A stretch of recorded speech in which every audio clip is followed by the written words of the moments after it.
Assalamualaikum warahmatullahi wabarakatuh. Selamat malam semuanya. Jadi saya perkenalkan terlebih dahulu. Nama saya Muhammad Amar Adi Bangkito dengan 3 digit NIM 061 dan saya dari Prodi Teknologi Rekayasa Otomasi angkatan 2024 Universitas Diponegoro.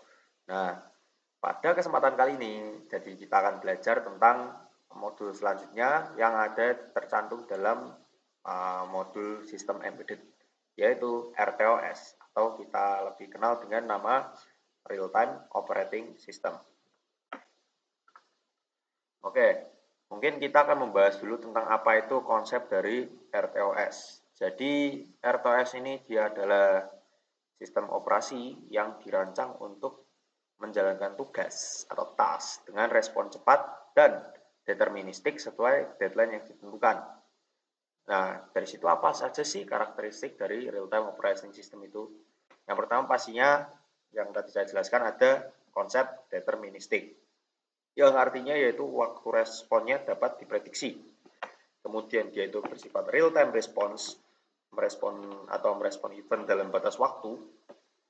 Kemudian reliable, dia itu stabil dan andal untuk sistem kritis. Dan juga dia itu ringan dan efisien. Jadi dia dirancang untuk sistem, embedded system dengan sumber daya terbatas. Dan juga yang terakhir dia mendukung multitasking atau menjalankan banyak task secara bersamaan. Lanjut dari apa itu arsitektur RTOS itu sendiri. Yang pertama ada RTOS, jadi di dalamnya ada RTOS kernel, kemudian ada task management, scheduler, memory management, sinkronisasi, dan juga time management. Di bawahnya lagi ada HAL atau hard abstraction layer, maksudnya di atasnya. Kemudian di atasnya lagi ada hardware, yaitu sebuah MCU, peripheral, dan juga yang lainnya.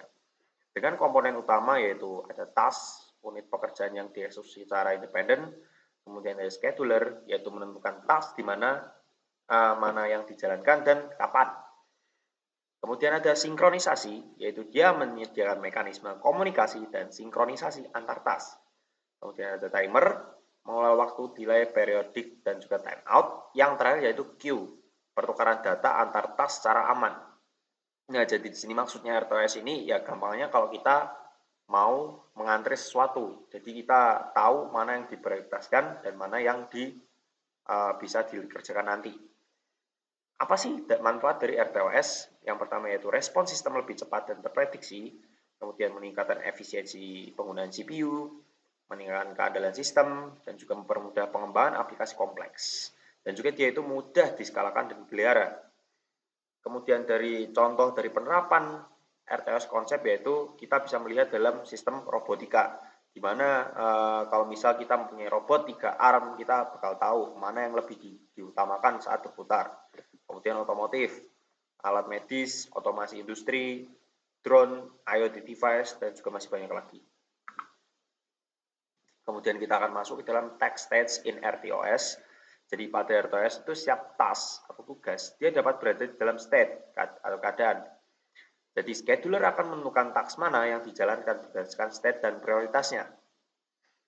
Berikutnya adalah jenis task stage. Yang pertama ada running, task sedang dieksekusi oleh CPU dan hanya satu task yang dapat berada di state running pada satu waktu. Selanjutnya ada ready, yaitu task siap dijalankan dan menunggu giliran CPU. Task berada di dalam antrean ready list sesuai priority. Yang ketiga ada block atau waiting. Task tidak dapat menggunakan CPU karena sedang menunggu suatu event, misal data, semafor, timer, input ataupun output.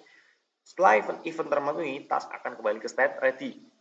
Yang keempat ada suspended, dia task dihentikan sementara oleh sistem atau user sehingga tidak ikut dalam proses penjadwalan. Transition tetap di state ini sampai diresume, dan yang terakhir yaitu terminate. Task setelah selesai dieksekusi atau dihapus oleh sistem, sumber daya task akan dibebaskan. Berikutnya adalah diagram dari transisi task state, bisa dilihat yaitu ada yang paling pertama yaitu running, ready, yaitu memilih, kemudian running, block, suspend, dan juga terminate. Kemudian ada beberapa poin-poin penting yang paling nggak bisa dimengerti oleh task state in RTOS, yaitu hanya task dalam state ready yang dapat dipilih untuk dijalankan. Task dalam state block, suspend, atau terminated tidak dapat menggunakan CPU. Kemudian transisi state dipicu oleh event, sistem, ataupun scheduler. Nah, contoh event penyebab transisi itu apa aja sih? Bisa dilihat di pojok kanan bawah, yaitu ada delay atau timer selesai, data diterima, semafor, dan juga task selesai atau dihapus. Kemudian ada scheduler type in RTOS, yaitu dia adalah scheduler itu adalah mekanisme RTOS yang menentukan task mana yang dijalankan, kapan, dan berapa lama. Tujuannya untuk penggunaan CPU yang efisien dan memenuhi deadline. Yang pertama ada preemptive scheduling, yaitu dia task dengan priority lebih tinggi yang dapat menghentikan task dengan prioritas lebih rendah. Dia mempunyai kelebihan respon cepat, cocok untuk sistem real time, namun kekurangannya yaitu context switch lebih sering dan juga overheat lebih besar. Kemudian ada cooperative, yaitu non-preemptive scheduling. Task berjalan sampai selesai atau secara sukarela memberikan kendali CPU. Task lain baru dijalankan setelahnya. Dengan kelebihan yaitu lebih sederhana, overhead kecil, dan juga context switch lebih sedikit. Namun juga di sisi lain memiliki kekurangan, yaitu respon lebih lambat. Jika satu task lama, task lain harus menunggu, dan juga masih banyak lagi. Dan yang ketiga adalah schedule yang sering dipakai, yaitu algoritma round robin, yaitu semua task dengan prioritas sama akan mendapatkan jatah CPU secara bergiliran dengan time slice yang tetap. Contohnya bisa dilihat yaitu misal task A sebanyak 10 ms, task B sebanyak 10 ms, task C sebanyak 10 ms, dan juga seterusnya. Kelebihannya yaitu adil untuk semua task dan juga respon baik untuk priority sama. Nah, kekurangannya yaitu kurang cocok untuk task priority berbeda. Kemudian ada priority based scheduling, yaitu task dijalankan berdasarkan prioritas. Task dengan prioritas tertinggi selalu dijalankan terlebih dahulu. Dengan keterangan yaitu selama task A atau prioritas tertinggi siap, maka task B dan C tidak akan dijalankan. Kemudian setelah task A selesai atau blok, baru task B, kemudian task C. Dan yang terakhir ada multi-level feedback queue atau MLFQ, yaitu dia kombinasi beberapa antrian dengan prioritas berbeda. Task dapat berpindah level berdasarkan perilaku CPU, dan juga kelebihannya yaitu fleksibel, menyeimbangkan respon dan keadaan, dan juga cocok untuk sistem kompleks. Kemudian apa aja sih faktor yang mempengaruhi pemilihan scheduler? Yang pertama itu pastinya ada kebutuhan. Jadi seberapa kebutuhan real time kita ini yang akan digunakan. Kemudian ada jumlah task dan juga prioritas. Kemudian ada respon yang diperlukan, batasan sumber daya, dan juga kompleksitas sistem dan kemudian implementasi. Nah, ada catatan penting nih di sini, yaitu banyak RTOS, misal free RTOS nih, dia menggunakan preemptive priority based scheduling. Nah, jadi di sini kita akan langsung belajar, yaitu pembuatan task free RTOS dasar, yaitu di mana kita mendemonstrasikan pembuatan task free RTOS pada ESP32 maupun STM32 menggunakan XTaskGrid. Jadi ya ini dua task dibuat dengan mengaktifkan LED pada frekuensi berbeda, menunjukkan multitasking concurrent pada prosesor dual core. Dan di sini saya menggunakan ESP32. ESP32 dan STM32 ini sama, namun yang berbeda hanyalah pada microcontrollernya, walaupun tujuannya sama di sini. Nah, apa saja konsep yang dipelajari di sini? Yaitu XTaskGrid, ya dia membuat task baru di heap, kemudian task handle, yaitu referensi di task, priority task, menentukan urutan eksekusi, kemudian stack size, yaitu memori yang dialokasikan untuk task, kemudian task info query, dia mendapatkan informasi runtime task, kemudian dual core dari ESP32, yaitu microcontroller yang saya gunakan, maupun STM32, ya tasknya bisa berjalan di core berbeda. Langsung saja kita masuk, yaitu pastinya kita menggunakan library include, yaitu stdio dan juga string, dan juga di sini kita wajib menggunakan library dari FreeRTOS dan juga microcontroller yang akan kita gunakan. Dan di sini kasusnya adalah ESP.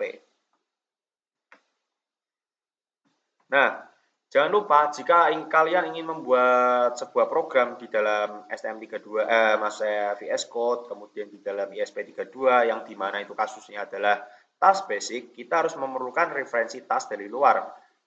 berguna untuk mensuspend, meresume, delete, atau query info task. Karena jika tidak ada itu, maka dari tidak ada task eksternal, maka nanti akan kesusahan pada bagian menyambungkan ESP32 ke ke komputer. Bisa dilihat yaitu saya menggunakan static volatil ya untuk tracking aktivitas tes. Kemudian saya menggunakan static UNT32 ya ini untuk mengembalikan mikrotik resolusi tinggi dan juga masih banyak lagi.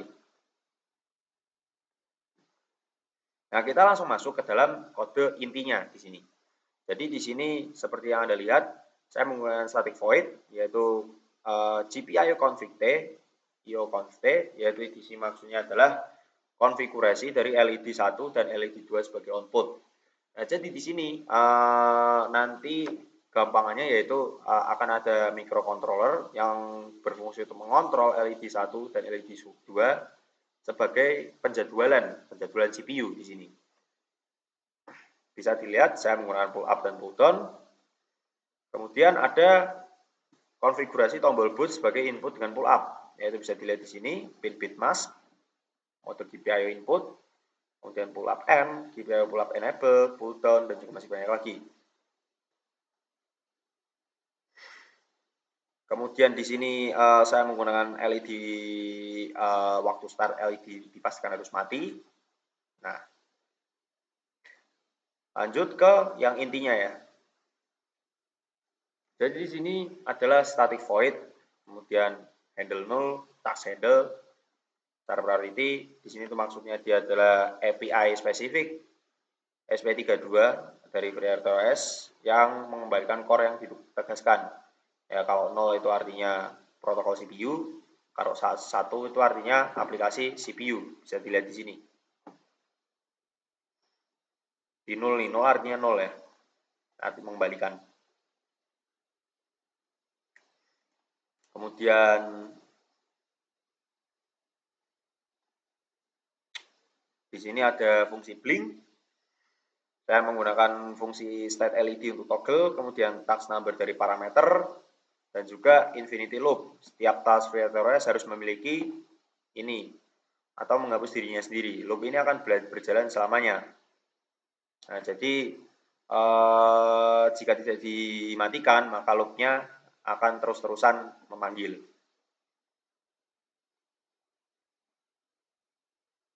Kemudian di sini adalah kecepatan LED yang dibutuhkan.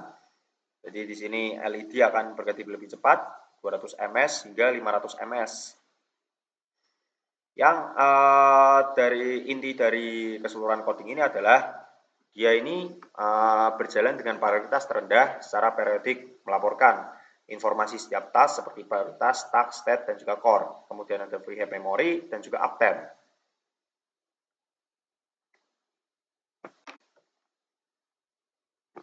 Kemudian di sini saya memanggil dari ESP free heap size-nya, yaitu dia untuk mendapatkan free heap memory penting untuk monitoring memory leak pada embedded system. Kemudian ada minimum free heap-nya, yaitu minimum free heap yang pernah tercapai sejak booting atau watermark. Dan juga di sini adalah mendapatkan snapshot dari semua task.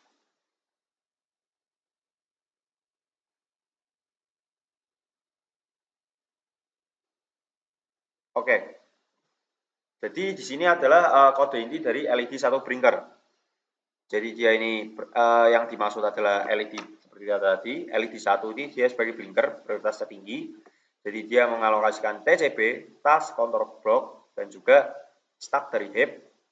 TCB menyimpan konteks, task, register, state, dan juga dan lain-lain. Parameter dari void 1 menunjukkan ini task number 1, cache melalui interpreter untuk probabilitas. Jadi di sini adalah fungsi tasknya, di sini nama tasknya yaitu yang kita gunakan LED blink, kemudian task size, void, task priority, prioritas yaitu kemudian handle, task handle, dan juga lain-lain. Nah, kemudian ada LED blinker kedua, yaitu dia prioritas lebih rendah. Walaupun prioritas lebih rendah dari task 1, task 2 tetap berjalan karena 1. Kedua task menggunakan VTEX delay sehingga sering blok. Kemudian saat task 1 blok, scheduler menjalankan task 2. Bisa dilihat seperti ini. Kemudian saat ESP32 dual core, keduanya bisa berjalan truly paralel. Dan juga di sini adalah monitor tasknya, jadi berjalan di background dengan prioritas rendah secara periodik. Dan juga masih banyak lagi. Ini adalah salah satu contoh dari membuat basic dasar task free RTOS.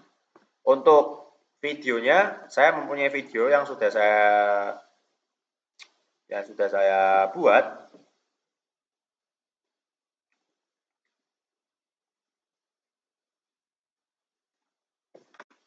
Bisa dilihat. Nah, jadi ini adalah bagaimana sih free RTOS dapat berjalan, dan juga di sini kita menggunakan LED blink. Di sini saya melakukan run. Nah, pada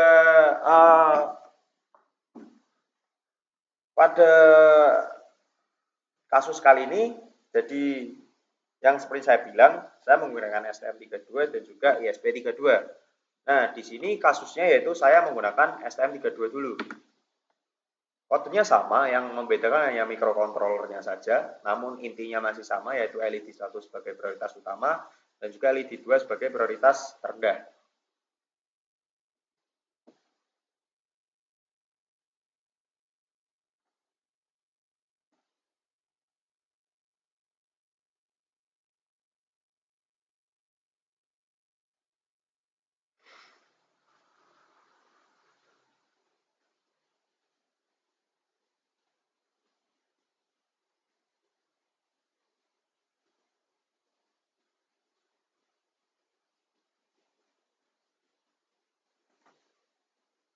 Oke, bisa dilihat di sini.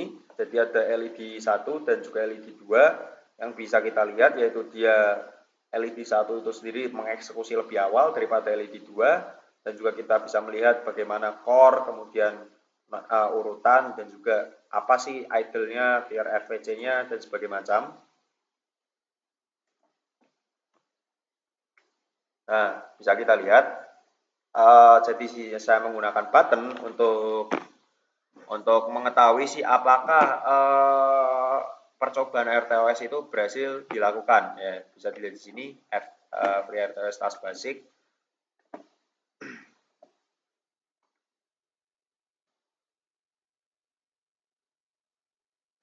Nah, jadi bisa dilihat yaitu ada informasi free RTOS-nya juga. Jika ditekan apa yang terjadi, jika dilepas apa yang terjadi. Untuk analisisnya yaitu intinya seperti yang kita bilang tadi, free RTOS itu dia adalah penjadwalan. Kita akan mengeksekusi mana yang lebih cepat dan juga mana yang urgensinya bisa dilewati nanti lah.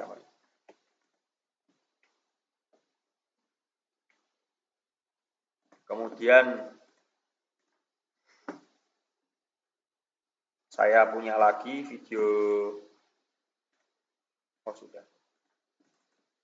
Ya tadi ini videonya. Nah, itu tadi adalah salah satu dari bagaimana konsep free RTOS itu bekerja di STM32 maupun ESP32. Semuanya sama, yang membedakan hanyalah bagaimana cara kita mengakses microcontroller itu ke dalam RTOS. Lanjut ke kesimpulan, yaitu jadi RTOS itu adalah dia real time operating system, adalah sistem operasi yang dirancang untuk menjalankan tugas secara cepat, terprediksi, dan sesuai deadline pada sistem embedded maupun real time. Dalam RTOS, setiap task memiliki beberapa state seperti running, ready, block, waiting, suspend, dan juga terminated yang menunjukkan kondisi task selama proses eksekusi. Scheduler berperan penting dalam waktu menentukan task mana yang dijalankan berdasarkan prioritas, waktu, atau mekanisme tertentu agar penggunaan CPU lebih efisien. Terdapat beberapa jenis scheduler seperti preemptive, kooperatif, round robin, priority based, dan juga MLFI yang dipilih sesuai kebutuhan sistem. Sekian adalah pemaparan saya. Untuk selanjutnya masih ada banyak lagi. Untuk selanjutnya mungkin kita akan belajar tentang bagaimana konsep I2C, kemudian bagaimana konsep demonstrasinya dan segala macam. Oke, mungkin untuk saya kasih beberapa saran untuk bagaimana cara kita mengaksesnya ya. Jadi di sini saya mengaksesnya menggunakan platform I/O. Platform I/O ini untuk apa? Dia itu untuk memudahkan dalam kita membuat project. Contoh di sini saya punya SP32. Nah, di sini dari platform I/O itu sendiri dia dapat dengan mudah mengakses agar kita ini tidak sering error saat kita menghubungkan mikrokontroller kita ke dalam komputer ataupun laptop. Jadi,